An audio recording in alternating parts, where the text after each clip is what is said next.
Hello, everyone. Good morning, good afternoon, good evening, wherever you are, whatever your time zone. Welcome. This is AI Talk, and I am your host, Kevin Crane. Welcome to the show. Today, we are discussing the topic of AI at scale in healthcare. Artificial intelligence is reshaping all industries and certainly healthcare, unlocking efficiencies, improving patient outcomes, and transforming provider operations. For example, research shows that as many as 66% of physicians report using AI, almost doubling since last year. But with this rapid adoption comes complexity, and healthcare leaders must ensure that AI is implemented safely, responsibly, and on a foundation of reliable, well-governed data. So today we'll explore three key topics to consider.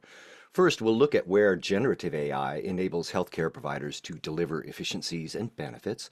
Where are the opportunities and how can we capture them? Next, we'll examine the data foundations of safe and scalable AI in healthcare. What are the key aspects to consider regarding governance, privacy, and compliance? And I'll ask our guests to describe some use cases and their vision of an effective roadmap to leverage AI at scale in healthcare.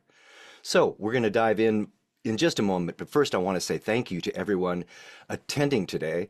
That includes our guests on both LinkedIn and Zoom. Thank you for everyone attending.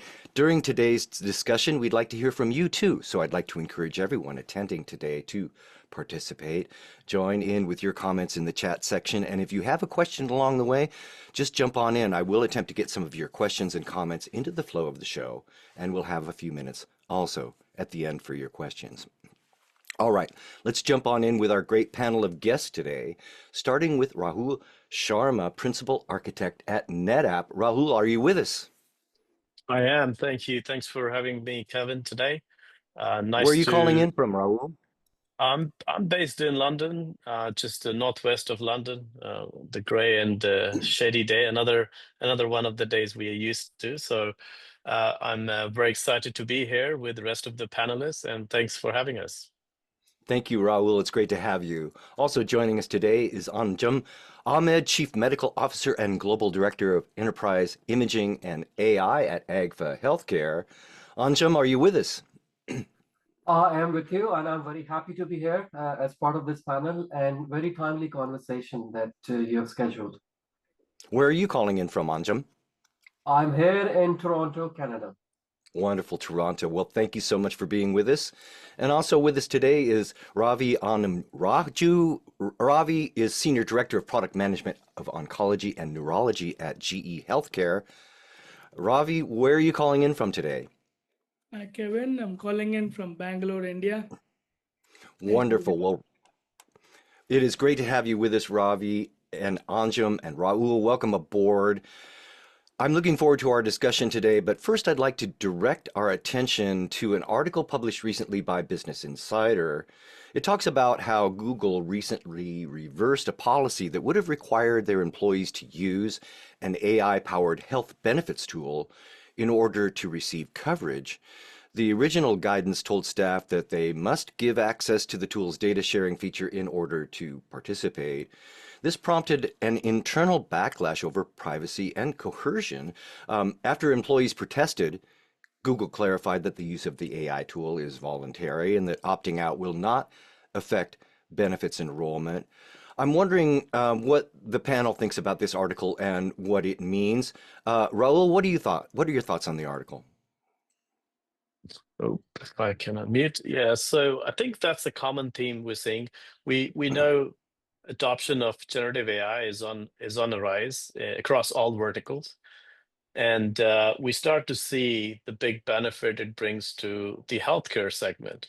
And whenever you talk about healthcare, from my perspective, security, data privacy, compliance comes to my head.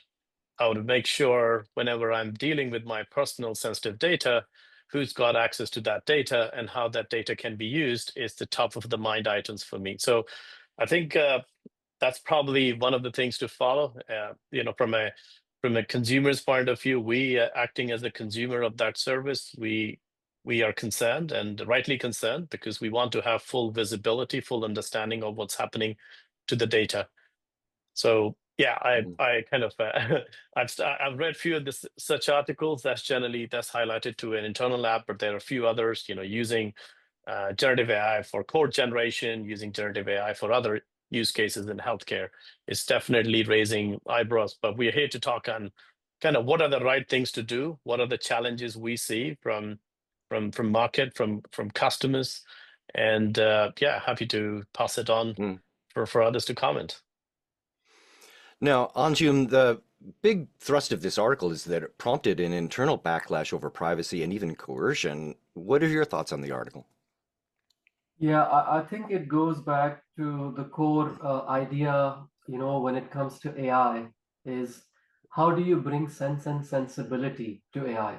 Because, if you want a more patient population to be engaged in the consumption of or utilization of their data for better care, I think that's the key aspect which more and more people are demanding of AI. Not only the users of AI applications in healthcare settings, but also the end beneficiary, because in the end it is all about patients. And as you would have heard, the shift in the industry from being population centered to being very personalized, patient centered, and the whole conversation around precision medicine, I think this is what is evolving, and that is where it requires not only a participation from people, including us, because we eventually are the beneficiaries of these health systems. Well, I think the transparency aspect is also relevant, because what is the data being used for, how the data is going to be used, and how the beneficiary are going to be able to leverage some of the clinical aspects of this. So I think clear boundaries around data sharing need to be understood, how the adoption will improve. What is the benefit for those who are participating in these programs? So adoption within the ethical frameworks of governance, this is becoming more and more relevant now across the globe, whether in Europe with the GDPR or the AI policies that are being set up. So the ethics and governance are going to be very integral in regards to how data sharing, because in the end, trust is the real currency, because AI can only succeed if people feel respected, informed, and also in control. If they don't feel in control, they don't know what this data is going to be used for. And I think that's where some collaborative effort needs to be understood. So what are the key takeaways, I would say, or lessons for solution providers, developers, or health authorities is, there are 3 or 4 things that come to mind as I conclude this, like in terms of preserving the clinical autonomy, provide explainability. Explainability is going to become key in regards to how participation is encouraged, and how data can be used purposefully in regards to the real context. So that is a cultural shift that the industry is going to see, and that's why I said in the beginning, the need for bringing sense and sensibility to the use of AI. Now, Ravi, at first blush, this seems like a good story. I mean, Google is using AI-powered tools to help their employees enroll in benefits. Were you surprised at the backlash? Uh, I was a bit, honestly. I have a slightly different view, or rather a counter view. Let's probably look at the other side of the coin. If I do not expose my specifics to to a service provider, how will they give me any kind of precision or personalization? I go to a shoe store trying to buy a shoe, but I don't want to tell my shoe size to the shoe salesman. I mean, it has to be in a responsible environment. I take the other panelists' insights really on merit. But I mean, it's dog fooding, right? If I, as a company doing a lot of AI work, I'm not trusting my own company's privacy policies and rules, then you got to probably fix that, right? And then a lot of good things have come to light because of what you call dog fooding, meaning putting it onto yourself before you send it to the world. Right? Use it for your own sake, so that it's trustworthy by the others. So I would say the backlash is expected, but it needs to be calibrated so that you can get the benefits of exposing your personal preferences, that you get the right kind of service and outcomes rather than a spam kind of a service. So I would probably say this is a different side of the coin. Expose what you need if there are good controls, because you stand to benefit. The whole industry, all the AI is trying to make sure that the consumers are benefited. This is all paying for comfort, right? Comfort, personalization. So I would say we need to fix but not let go of Mhm. exposing our specifics. Thank you. The article is from Business Insider. There is a link here in the webinar chat feature. Take a look, everyone, and let us know what you think. Were you surprised by the backlash? What would happen if this happened in your organization? We're curious what your thoughts are. All right, very good. Well, gentlemen, let's move on to our main discussion points today. Our first discussion point is looking at Gen AI, where Gen AI enables healthcare providers to deliver efficiencies and benefits. Look, more than 70% of healthcare organizations are already pursuing or implementing generative AI capabilities, signaling that AI is certainly shifting from curiosity to a strategic imperative. Rahul, how do you see healthcare organizations leveraging AI to improve operational efficiencies while managing IT infrastructure complexity? Um, yeah, it's a complex topic really for any organization. Healthcare, as we know, manage huge amount of data, right? AI is, as we say, AI is as good as your data. If you can provide the right data at the right time, you can gain the fruit out of that data in terms of increasing productivity. We're talking from a generative AI use case point of view, there are typically two sides of it. One is the end consumer facing, where you're increasing customer satisfaction, whether it is making a patient management system better by automating most of the tasks where I interact with my healthcare, like in UK we do with NHS. I typically use an online system. I go in and request a time from a GP and I'm allocated a time, right? All of that process is slowly getting streamlined. Used to be from a point that I'll need to ring my local GP and I'll need to find a time slot and I'll need to wait for somebody to pick the phone and spend at times 10 to 15 minutes or longer before I'm placed to the right person. So it's having an impact, as we see, directly from a not only customer satisfaction, increasing productivity both for us and for the healthcare, right? They no longer have to waste time if people don't turn up because there's a better management of that whole program. The other side of thing is internally. I was reading some research on the radiology, right? The impact generative AI or the AI have on radiology is the most profound because those people who are in the job of constantly looking at images, they are under high stress. They need to make decisions. They need to be against the clock all the time.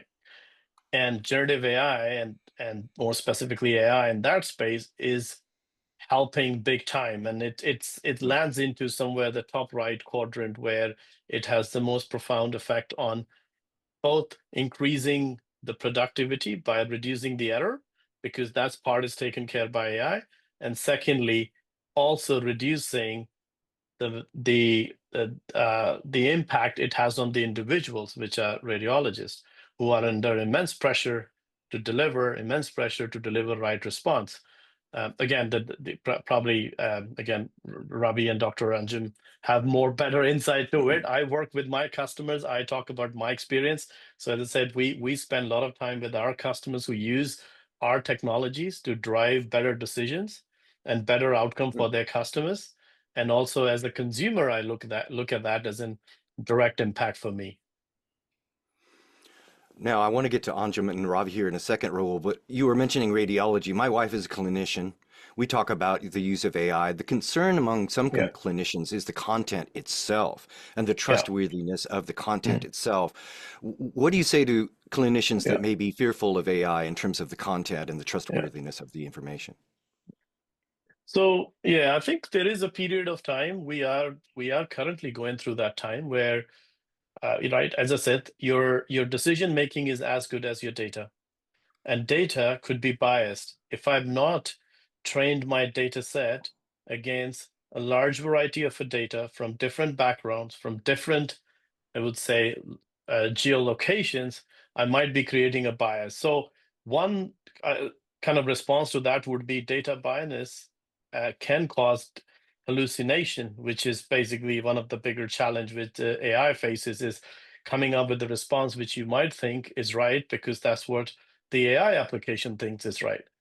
The second, from their perspective, I think it is definitely there to complement their workforce, complement and reduce the I would say the challenges they face on a daily basis, which is, we are getting more and more customers, right? Population is increasing. Healthcare professionals are seeing a lot more demand thrown at them than it was in past. So it's definitely, I think, time to take it with open arms, as kind of Ravi mentioned.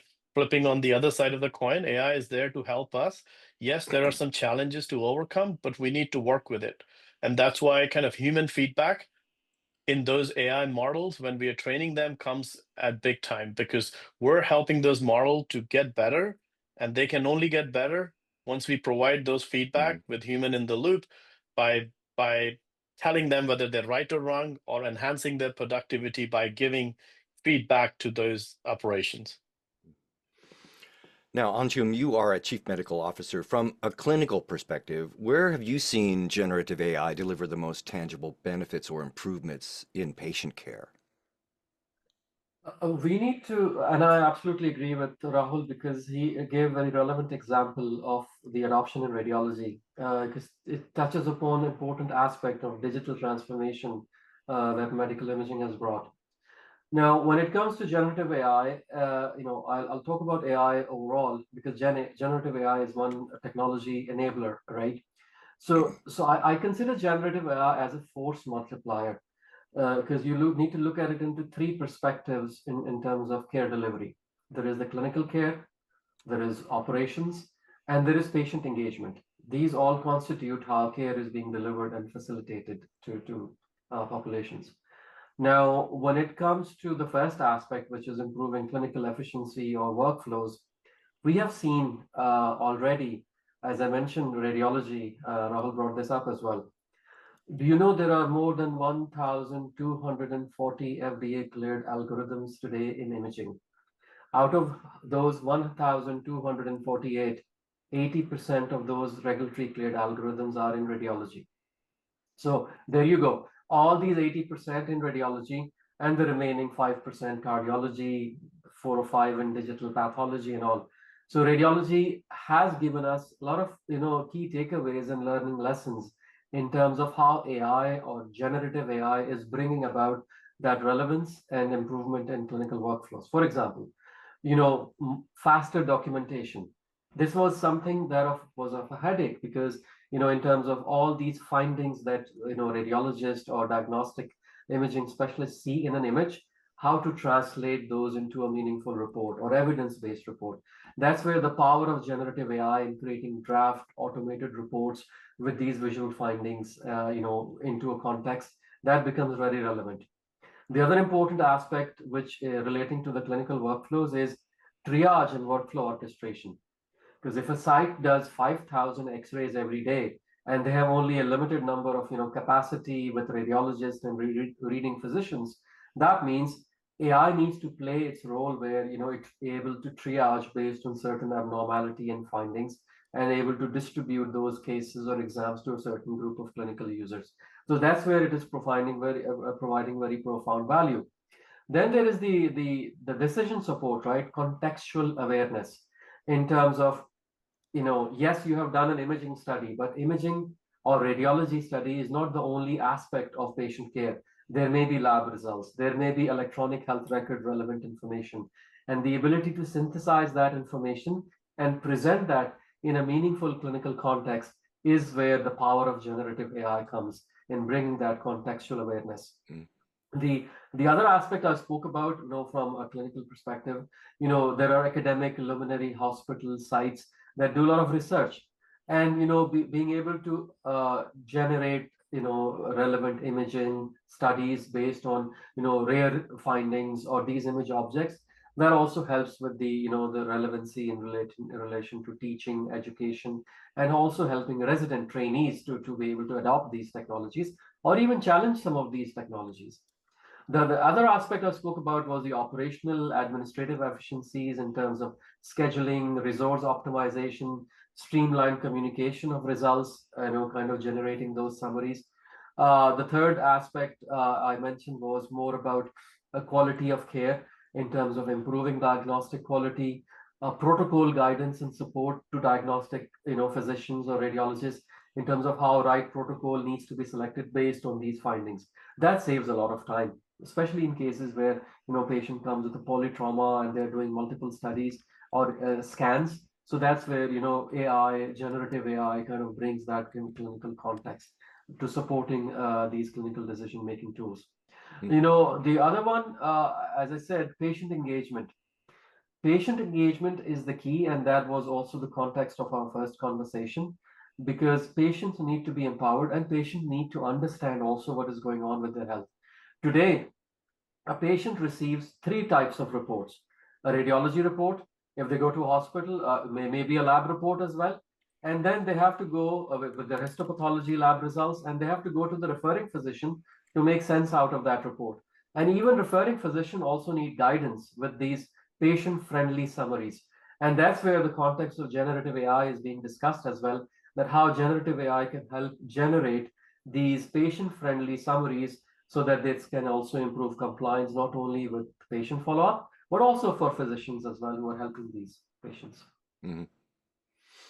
Now, Ravi, in oncology and neurology, I'm curious about diagnostic quality and how generative AI is helping clinicians. How is generative AI making a difference there? Yeah, so we'll pick the same example as oncology, as Dr. Anjum and Rahul picked on radiology, and we'll also touch a little bit on the other fields. So generally speaking, we have a certain limited cognitive capacity, right?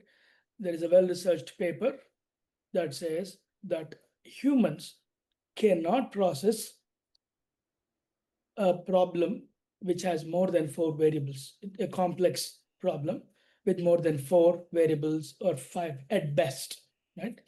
And oncology or any other complex care pathway like cardiology, oncology, neurology, they start with more than 4 to even begin with, right?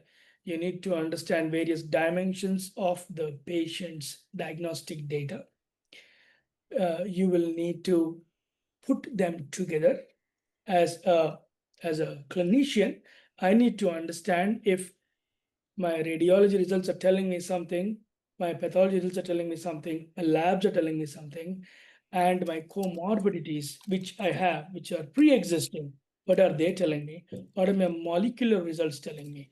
With all of this, I also need to understand how my patients' shared decision making needs to be guided, because as a clinician, I cannot decide for the patient. It's got to be a shared decision making. You will need to explain this to them, place the options. You have to place the right options because they may be having different preferences, right? Quality of life related or lifestyle preferences. So putting all of these together and understanding which methods align to the standard of care and which methods deviate from it and need enrollment into a clinical trial, right? Because if you are deviating from what the guidelines are saying, you'll need to go into a trial. Wrapping this around in an individual's head is extremely complex.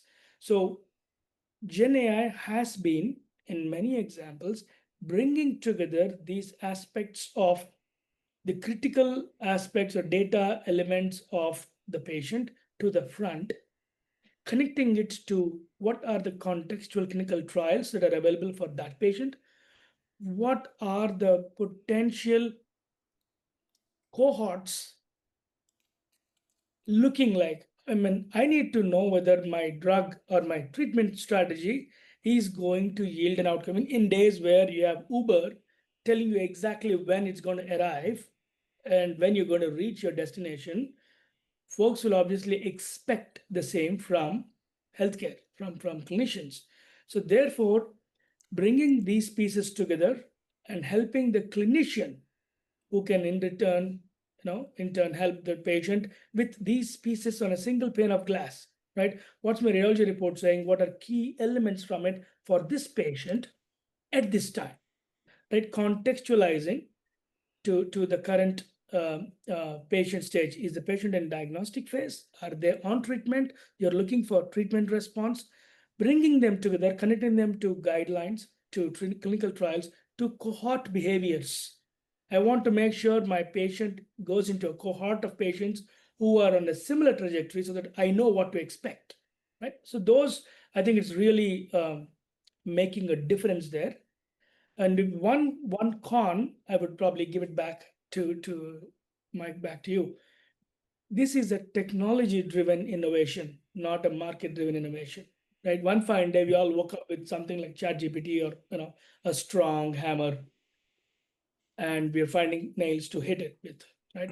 How do you sell technology-driven innovation? Market-driven is understandable because you heard it from the market. So I think the phase where we are in is we're struggling as a landscape as to how to make this easy to be sold. Right? What's a good GTM? I think the jury's still out on that. Thank you. All right, very good. This is AI Talk. We are here talking about AI at scale in healthcare. If you have a question or a comment for our panel today, please feel free to jump onto the chat feature and pop it in there. We'll try to get some of your comments and questions into the flow of the show. And indeed, gentlemen, we have this comment coming here from Elena. Thank you, Elena, for your contributions today. Elena is asking, for providers operating across different regions with varying privacy regulations, how can they create a scalable AI framework that stays compliant without duplicating effort? I'll open it up to the entire group. Does anyone have any feedback for Elena? Raul, do you have a thought? Yeah, I think, I'll go. Very good question first. Yes, we are operating in a world where we are interconnected from different geos. And, we have HIPAA regulations, we have GDPR regulations, and you move into a different part of the world, those regulation changes. So we do find organizations struggling to find a common ground and have a single strategy. But because these regulations are different and geo-specific, you don't need to have a single strategy. You need to have the right tool in your pocket to be able to handle that. Now, there are I'll give an example, Kevin, from our perspective. So we work with our global clients across the globe. A lot of them are in healthcare, pharmaceuticals, in medicine development, etc. They are global organizations, and they are constantly faced with that challenge. We provide certain capabilities within our platform which help customers understand their data. So when you talk about these regulatory and compliance requirements, they're generally enforced on the data you store in that region. So your two challenges. One, if I generate a data in Europe, maybe Europe or EMEA, and I have to store that data through data, sensitivity, data sovereignty, I must store that and process that data in Europe. Then I have US, and they're similar to APAC. First is to create policies to store that data in the geolocations where it is being generated and drive value from that. Second is if we need to bring synergy across different data sets. So we have confidential data, PII data we're storing from customers. With generative AI applications, they're not interested in knowing what my name is. They're interested in if there is some genome sequence mapping needs to happen, that needs to happen based on my genome sequence, which doesn't need to know my name. It needs to know my ethnicity, my background, so it can store that data and then perform analysis. So So organizations need to take that approach, that the right tools in place, which can help you anonymize the data set. So you can present that data to your large language models or the generative AI model so they can process that. So that's the important part. And we have customers who are already doing it, or in the industry or this space, we're already starting to see the rise of such things. We build some capabilities which help our healthcare customers and other customers perform data anonymization, where we can hash out confidential information, and then we present the non-confidential information back to those models, which needs to do the decision making. All right, very good. Well, let's move on to talk about our discussion points centering around data and the data foundations of safe and scalable AI in healthcare, things like governance and privacy and compliance. Look, around 62% of organizations cite weak data governance as the greatest impediment to scaling AI, meaning the foundation of data rights and policies and controls is now a critical factor. Raul, from an infrastructure standpoint, what are the essential elements that you feel are needed of a secure and compliant and scalable AI data foundation? Again, very, very good point, and the right point for kind of the time we live in. If you look at there's a report from MIT which was published a couple of months ago around AI projects, and more specifically generative AI project. 95% of them failing to achieve the outcome they were being designed for. A lot of those challenges are tied to the data related challenges, and all three terms you mentioned about compliance, governance, security, they play a big role in that. Now, as we already touched on, right, for every business, the data is their crown jewel, right? We also say data is the oil, right? I kind of tried to use an analogy: data is the oil, AI is the engine. If you feed wrong oil to your car, it's not going to kick off anything, right? So same way, if we need to make sure we have our crown jewel, we need to make sure we build our data management capabilities within the data we store. So it shouldn't be an afterthought. So data compliance and security should almost be part of the platform you use today to store and manage that data, right? It is what we have seen in past. These things have been an afterthought, that I'm going to store this data. Yes, it's my critical data, right? Imagine an healthcare or a hospital losing access to their customer data through some ransomware attack and exposing that to public domain. And we've had that instances of such thing happening across the globe over the time. So, right, we look at that challenge, and what we do is we build our platform, or we built our platform, keeping all of these three things at heart of our architecture decisions. We allow, when we store data in an encrypted format. When the data leaves our platform and goes to another platform, which is managed by us, we provide encryption of that data. When you have to access those, let's say, sensitive data sets, your PII data, your other sensitive data, we provide data anonymization, so you only get to see the data which you're supposed to. The other guardrails around governance come in to see, well, if I have access to maybe the data, I work for a global company who is in healthcare, and I am based in Europe, the guardrails should make sure I have right level of permission, so I'm only exposed to the data which belongs to Europe. And if Ravi is in Bangalore, maybe he's in access to data in APAC, and Anjum in Canada, so let's say maybe the US and the Canada part of the world. So all of those are, or should be, considered as built in and not bolted on in terms of your strategy to manage and secure that data. Now, Anjum, we're talking about data privacy. It's interesting. Data privacy is often kind of one word, but really it's like two words, yin and yang, if you will, data and privacy. How do we balance the need for data privacy with the desire to leverage AI for insights for patient care? This is very relevant and also resonates with the question that was raised in the chat as well. Because I think the key here is, and I would recommend the key, and that's from experience here at Agfa Healthcare as well, is that we build solutions that are scalable at global level. So we don't build solutions that are tailored to a specific geography or a region. because there is something that, if you are global by, or global by design, you can incorporate flexibility, modularity, and policy abstraction based on specific regions.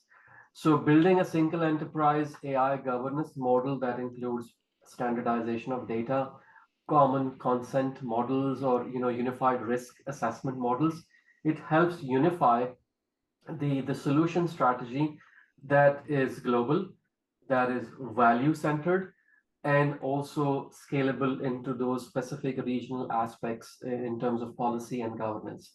So I think that's the key. The other aspect in relation to the discussion around data, we hear all about the garbage in, garbage out. How do you manage data? But the way I think about this is, think about data and metadata. So data is the content, and metadata is the confidence that it is hidden somewhere behind that data that needs to be reutilized in a proper way. So when it comes to clinical AI, I think it doesn't. The challenges some of the early adopters have had were not related to the weak or algorithm, failing to meet certain aspects of the workflow, but it was the metadata that was missing. And AI in healthcare can only be safely, implemented if its foundation is built on trustworthy data, which we all agree upon. So how do we go about converting this into a program? Obviously, everyone talks about governance, and in that governance, there are frameworks around, clinical quality, regulatory aspects as well, because you may have heard one algorithm is regulatory cleared for 5 specific use cases in the US, whereas the same algorithm may be cleared for 20 different use cases in Europe. So that's where then the challenge comes, right? That you have the right data, but that particular data got only clearance for a limited use case in one geography as compared to one. And that's where the software, the life cycle management for post-market surveillance of this data comes in. Then there is the privacy concern. So privacy and cybersecurity. This is inherent because you will be surprised that there have been certain incidences in the market where AI developers have been rolling out, proprietary type of solutions, which open source platforms, which cause cybersecurity risks to certain hospital environments. So that also kind of comes in, right? Okay, how do I know that this data, that this particular AI algorithm that is being, monitoring and processing the studies on, is it safe? Is it on a safe platform? So de-identification of data, pseudonymization, and all these concepts come into this privacy framework related to how the data is going to be utilized. And then the compliance. That data that you have captured, how compliant is that data? Based on various ISO requirements or patient safety, GDPR, and global framework. So that is also something very relevant. Within this compliance framework also comes the reproducibility of data. That this data that you have captured for development of these different solutions, is it reproducible? This solution is going to work on other population samples as well. So that's where the whole framework around, the framework around data. How do you build that data? Is this data robust enough? It may feel that, yeah, from a regulatory clearance perspective, I got my CE clearance, but then when I went to FDA, I did not get that CE clearance, and we have seen certain solution providers struggle up to 5-7 years not getting those clearances. So that's where I think more and more, I'd say, and we have seen with experience in the industry, more health systems, hospitals are also getting more and more aware about these challenges, and they are asking their solution providers to be able to provide that confidence in terms of how the data was developed and utilized. Now, Ravi, in just the few minutes that we have left, perhaps you can give us some grounding. Now, we're talking about confidence and trustworthy data. What practical steps can healthcare providers take to ensure that the right data foundations for AI outputs remain audible and explainable for clinical use? Good question, and I'm afraid the jury is still out. We are at a cusp, right? We're at an inflection point. So how do you believe something that is given to you? Let's take summaries, right? People pick radiology. Take some example as radiology. I wrote some Gen AI. I just even vibed and then got a radiology summary. Now, I'm also giving a disclaimer. I, as in the entire AI fraternity, there is a disclaimer that says, I am not responsible for any issues that happen with this radiology AI Gen AI algorithm. I mean, you see all the providers saying AI can generate mistakes, or there could be results. So what are we trying to say? We are saying keep guessing, keep looking over your shoulder. From all the time that I've seen, the best thing we can help them with, the clinicians, is tell us when the algorithm works and when it does not, so that I know when to use my brain and when to believe you. Until that is sorted out, this is a problem. And the second aspect that really helps is explainability, as people spoke about. How did you get to this? Because you have a clinician's mental model that you need to understand, rather than springing a rabbit out of the hat, right? You need to show links to sources, peer-reviewed sources that says, I picked it from here, here, and here. Because hallucination is real, and that's not going anywhere. So number one, understand the boundaries of where you should believe it and where you should not. And that's a tough one, right? Because there's a gray zone in the middle. Second, point to credible sources so that you're standing on good scientific foundation, just like how you write papers, which are based on other papers, and there's a there is a citation, etc. And the third one is, if we can manage, we should be able to at least tell on what population has it been checked, because we have seen a lot of these variations. So I would probably conclude there, because this is still not something. I've tried a couple of things in my product. It's out there, but you need to win the trust. Just to conclude, if you are able to figure out the mental model of the clinician and follow that, rather than shaking the tree. I mean, you use a chat GPT to ask some questions, that's like shaking the tree. But if you know what you are expecting, if you know what you are looking for, then it's a great guardrail by itself.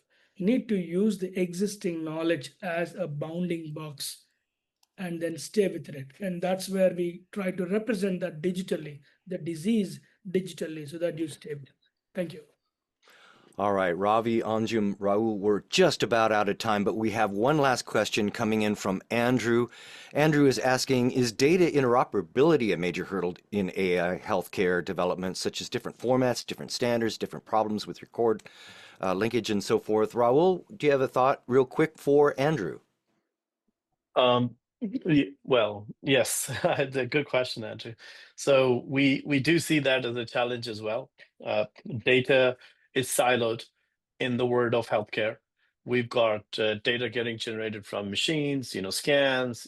We have this patient record. All of that data is coming from different sources and typically residing in isolated environments. I think Ravi and Anjum touched on that part as well earlier. So again, it becomes form of your data strategy that you choose a platform which provides you ability to transform those. We're starting to see a rise of data lake houses as a repository to store data at scale, where you no longer create different formats. You use standard formats to store those data, whether typically multimodal data. We refer to that as files, images, different video files, etc. All of that needs to land into a unified platform which act as your data lake houses and then present itself to the northbound or the up level AI analytics ecosystem. So that's one way to solve that challenge. We are starting to see that challenge being kind of resolved or overcome in other units or other business units and other kind of, say, verticals. Financial customers have the same problem. They have huge data. They're looking to unify that data into kind of big lake houses so they can then perform better real-time analysis. Right now, because of the way this data is stored, we're actually working on some sort of a batch analysis we touched on. We're waiting for certain things to happen before we get to see the result because there is an interdependency to process. So that is getting resolved. As I say, one way to do that is to provide a backbone which can be unified and can talk to your various different sources. And then again, kind of circling back to the point we discussed, which should then provide foundational level of security, compliance, governance as a built-in thought. All right, gentlemen, that is Rahul Sharma, Principal Architect at NetApp, also Anjum Ahmed, Chief Medical Officer and Global Director of Enterprise Imaging and AI at Agfa Healthcare, and Ravi Anam-Raju, Senior Director, Product Management of Oncology and Neurology at GE Healthcare. Gentlemen, it has been great speaking with you today. What a great panel. Your advice and perspectives were spot on, so thank you so much. I hope we get a chance to talk again soon. And to everyone joining us today, thank you too. Join us again next time on November 18th with another great panel of guests discussing the topic of updating your IT strategy for agentic AI. That should be another great discussion. And in the meantime, if you'd like to find me, you can do so on LinkedIn. I'm happy to connect there. Check me out. I'm Kevin Crane. And you can check out my weekly audio podcast, the Digital Transformation Podcast. But for now, that'll do it for this episode of AI Talk. And until next time, I am Kevin Crane saying thanks for watching.